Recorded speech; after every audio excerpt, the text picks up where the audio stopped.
გამორჩეულ მეცნიერსა და საზოგადო მოღვაწეს გურამ შარაძეს დღეს 85 წელი შეუსრულდებოდა. ამ თარიღთან დაკავშირებით საქართველოს მეცნიერებათა ეროვნულ აკადემიაში ღონისძიება გაიმართა. შეხვედრა მეცნიერებათა ეროვნული აკადემიის ვიცე-პრეზიდენტმა რამაზ ხუროძემ გახსნა.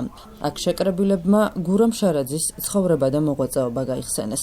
ღონისძიებას საქართველოს პარლამენტის ვიცე-სპიკერი თეა წულუკიანი, ეროვნული ბიბლიოთეკის გენერალური დირექტორი კონსტანტინე გამსახურდია, მეცნიერები, გურამ შარაძის ოჯახის წევრები და სხვადასხვა სფეროს წარმომადგენლები ესწრებოდნენ.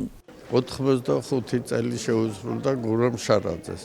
ეს არის ადამიანი, რომელსაც ძალიან უყვარდა თავის სამშობლო და მისი სიკვდილი, მისი კვლელობა იყო უბედურება ქართველი ერისა. ისეთი შრომები აქვს, ისეთი წიგნები აქვს დაწერილი განცვიფრებით, როგორ შეუძლია ერთ ადამიანს ამდენი ეწერა და ემუშავა არაჩვეულებრივი კაცი იყო.